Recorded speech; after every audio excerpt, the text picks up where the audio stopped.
everyone, welcome back to JP's Budget Collecting and our weekly look back at the hot comics from 6 months ago. This week we're looking back at the hot comics from May 8th and 9th, 2020, and we're recording this on November 6th, 2020. As always, this list is about trying to understand what made these books hot, what factors played into them getting hot at the time, have they maintained, have they fallen back, and just trying to help inform us so that we all make better decisions when we're chasing hot books and making decisions about what books we need to go after right now and which ones we'd be better off being patient on. Also, as always, we are looking back at the CBSI Hot Top 10 and the Comic Tom Key Collector Hottest Trending Comics of the Week. Between them, they do a list of 10 each. This week we have 16 books that were different between the two lists. So, let's get into this list, see if we can learn something. So, first up, we're going to talk about option news. We had 5 books related to option news this week. And I think these really represent a trend I see almost all the time in option news, and I'm going to talk about it when we get to the last book, the second to last book, actually. First up, we have Ball and Chain #1. This was rumored to be a Netflix movie that The Rock and Emily Blunt had been attached to. So that was the rumor that came out back in the spring. So this book jumped basically from a $1 book all the way up to a $40 book because it actually had The Rock attached to it. Now it's a $5 to $15 book. It's down. There's been no further developments, no other news related to this. So people have forgotten about it and it's fallen back. We'll notice a trend. Next, we have Wretches #1. This was also optioned for TV, although they didn't say who optioned it. And I'll be honest, I didn't take the time to look it up this week to see who optioned it. But this jumped up to a $15 to $20 book. And now it's down to a $5 to $10 book, 9.8. So a 9.8 of this will run you $50-$60. There's not that many of them out there, but there are a few. And again, this one again is falling back. People are thinking about it right now because there's been no news for a while. Next we have Youngblood #2, the first appearance of Prophet, and I think Rob Liefeld just likes to troll people. He went on social media claiming that there was going to be a Prophet show was coming, that it was being developed, and there was option news, and he's done this multiple times. The market reacted. There's been no development since. Stunningly, this jumped to a $10 to $15 book. 9.8 was going for $120. And now it's a $5, occasionally $10 book again. $50 to $100 for 9.8. So pretty wide range there, but you can get it for pretty cheap.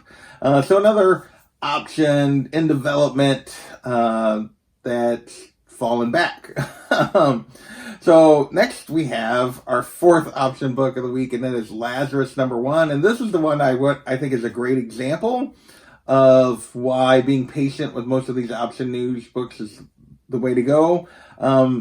This hit the list because it was announced that it was in production. So it jumped up to a $10, $15 book. 9.8 was going for $85. Now, why did I say this is a great example? Because this was actually first optioned in 2015. It didn't go into production. There wasn't any news about production. So it went 5 years. Nobody had been chasing it. Without any news about production. It went into production. There was an announcement about production. And yet still, this book has fallen back to a $5 to $10 book. 9.8 go for $60 to $80 because it's in production, which could still take a couple of years. So that's why generally, you hear this option news, it's a book you're maybe interested in anyway. It's a book you think has a great prospects. You write it down, you come back later. You remember, hey, this has been optioned. I'll have to look for this later. Come back later. Never want to be chasing it when there's been a news announcement. Always, come back. You have plenty of time most of the time before these things actually get developed, go into production. It's just the way it is. And yeah, so this one was definitely another I'll be back. And finally, our last option news or TV movie news was Old Guard #1, and this is one that was actually in production. This hit the list because set photos leaked of Charlize Theron on the set of this Netflix movie. Since this movie has actually come out, it got pretty good reviews. I honestly didn't watch it because I gave up my Netflix a while ago. I might have to get it back at some point. There's a few things now I want to watch on there. But so back then it jumped up to a $15, $20 book. 9.8s were going for around $100. and it's still a $10 to $20 book. 9.8s are 80 to 100. So it's kind of maintained, been pretty steady with the movie coming out and everything, and people enjoying it. Yeah, so this one was still an I'll Be Back, but still because it was actually actually came out, it actually has maintained its value. So with that, we're going to move into covers. Although the first one you could argue is one of these weird Walmart covers, and this is Thor #1, the Walmart pack, and this was going for $20. This Walmart cover, and right after release, it had been a while since release actually at this point, but it had jumped up to $20 because it was hard to find, I guess. And now it's a $5 to $10 book. 9.8 will run you 60 to 100. But yeah, this is another one that's dropped back. Not much interest in this Thor book at the moment. Next, we have our one true kind of cover of the week, and this is Silver Surfer Black, #4, the Peach Momoko 1 in 25. So if there's anything that has been consistent in 2020, it's that Peach Momoko, Donny Cates, equals cash in the comic book community, and this book was no exception. Put those two things together, and yeah, it's definitely going to be cash. This book was $125 to $150 back then. It has actually fallen back, though, as we've moved away from this, even though it's got Null on the cover. This is now a $50 to $100 book for raw copies. 9.8s, though, are $275 to $400 right now, but has been dropping steadily. In August, 9.8s were going for $500 to $600, and they've just been dropping back. Almost every sale has been lower than the previous one, and now, like, the most recent sale was like $275. There's been a couple around $300, but it hasn't been that long since it was going to $400, which is why I left it on the list. But this is definitely a book that's been coming down, coming back. Might be worth, if you really want it, might be worth chasing it before King in Black actually comes out, which I don't think you have much time. I think it comes out, in 1 or 2 weeks? But anyway, or you might, but yeah, definitely the interest in this one has faded a little bit. So with that, we're going to move into Comic Buzz and more Donny Cates, and this is Venom #5, the Scan Virgin variant. Now, this Venom #5 Scan variant has been on the list now 3 weeks in a row, but this time we're only talking about the Virgin variant and not the trade dress. And yeah, the Virgin was up to $140 plus raw, and why it hit the list for the 3rd week in a row. And this, as a reminder, is the first cover appearance of Null, and now it's $100 to $150 raw, so pretty steady right in that range. 9.8s are going $200 to $250. So yeah, this book is still doing really well, and Null is still a very popular character, and probably going to drive this book up once the King in Black series starts here very soon. Next, we have more Donny Cates related books, and this is Annihilation Conquest, Wraith #1. This is the first appearance of Wraith, and it's basically it had hit the list before because there was rumors that Donny Cates was going to tie this character in, and then he just came out and said that that Wraith was going to tie.